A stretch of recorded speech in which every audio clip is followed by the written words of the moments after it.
Welcome to my review of another LEGO Star Wars set. This time it's from the Clone Wars. This is Ahsoka's Jedi Interceptor set. This came out this year, 2025, with 290 pieces and 3 minifigures. And you can tell it's a Clone Wars set by the box art there, with the little Ahsoka's clone trooper there on the side and the yellow stripe that indicates that. You can see how the set looks on the back and just, how it's posed differently. You could see little side box art there, which is always nice to be getting for these LEGO Star Wars sets.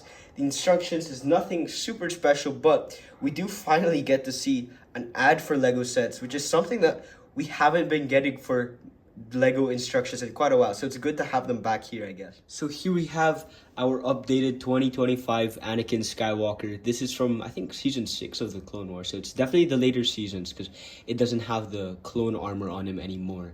But this is great to have. It's exclusive to this set. The last Clone Wars Anakin Skywalker we got was in 2018, I think, and it had the clone armor on. So this one's a bit different, and it's a pretty great design. Honestly, a pretty perfect one there. He's got his lightsaber, the frosted lightsaber design, so it doesn't have the bubbles on it this time. It's got his Jedi robes there, which is perfect. His hairpiece, which honestly I think matches. I know it's quite an old one. They've been using this since the original wave of Clone Wars sets, but I think it works there.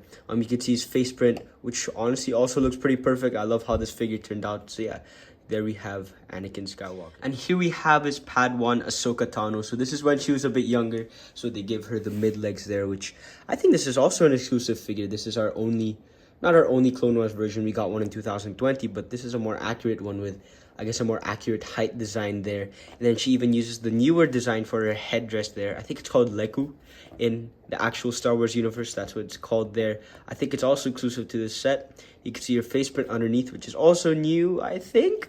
Also, definitely a new torso print, that's for sure. She also comes with these two lightsabers, the green ones here, which are pretty great to have and, of course, make sense to have for this Jedi minifigure. So I said the set had 3 minifigures, but I don't know if you're going to really count this R7A7 astromech droid as a minifigure there, but it's a cool design. Definitely, it's a character, but I do quite like how it turned out. I think he looks great. The only thing he's really missing is back torso printing there, which I think is pretty cheap that they didn't do that, because they've been including back torso printings for the astromech droid, specifically with R2. So I don't know why they're not doing this one here. I think it's pretty lazy and doesn't make sense, especially given the $45 US price. So yeah, that's something to talk about. So here is the build for Ahsoka's Jedi Interceptor there, which I think this is our first. Is this our first time getting this type of set? I'm not quite sure if this was in the older Clone Wars wave, but it looks pretty great. This is the updated Jedi Interceptor design, because I mean we did get one in 2020, but it had a different I guess a different way of how it was built. The most notable one here is the new cockpit design piece, which I will talk about there. And then I think the way the wings were done too, because now these are on like a little like angled Technic pins there. So before they used to be on hinges, because I had the older Jedi Interceptor for Anakin from 2014. That was like one of my first LEGO Star Wars sets, or just one of my first LEGO sets in general. So this is a pretty cool updated design that I'm seeing here for the first time. So let's start off with the wings here, which are very similar builds for sure. You can see this one has a lot more tiling, which looks pretty great. You can see some stickers there, which I think they work well. They're kind of annoying to put on, but I guess they are necessary. You can see how it looks on the other side, which the only difference between this side and this side is that this one has the little spot for your astromech droid, so you can just slide in R7 there. And he looks pretty great. It fits pretty perfectly, and it's very stable now, because I remember the older designs had it so that like every time you'd like push him down lightly, the whole thing would come off. So this one's a much more stable connection, as you could see with the builds on the bottom there.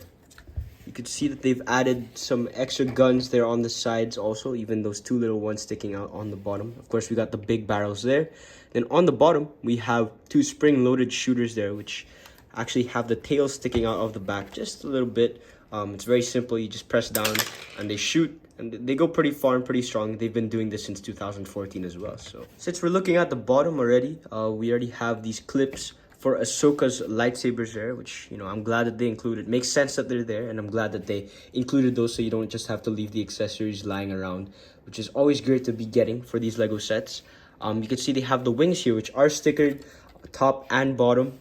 And then you just flip those up. Those are just on those little simple clip pieces, and they've been using this for a very long time, and I think it works really well and pretty perfectly in my opinion. You can see how the set looks in its little like flight mode, kind of, not really flight mode, but you know, this little opened up position there. I don't really know what these panels are actually for. I kind of forgot, but they look cool. That's what here's how the set looks on the back. Oh, those little engines there sticking out there, and then you could see the little, I guess, I don't know what these are, like curved pieces there for the cockpit, which we will look at now, which is a new piece that we're getting for the first time here in 2025. You can see the print on that looks pretty good, honestly, and I love the new tinted design that they've been doing since, I think, 2022 for the Star Wars cockpits there.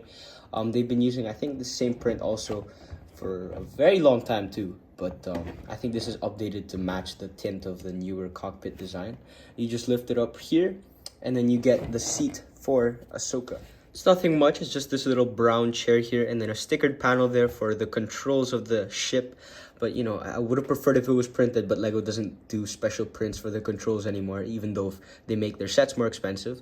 You can just close that up, and this all looks pretty great, but it does come with one pretty big problem. Maybe not a big problem, but you know, one that's just especially important to note here, that only this Jedi Interceptor has, is that when you take off the cockpit, when you open that, the window comes off with it.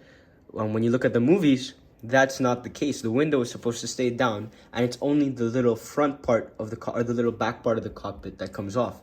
It's been like that for every other Jedi Interceptor set up to this point when they made this newer cockpit design, which looks good and everything, but it just is ultimately a lot less accurate when they've already done it right, but for some reason they choose to just make it worse by doing it wrong with this updated design.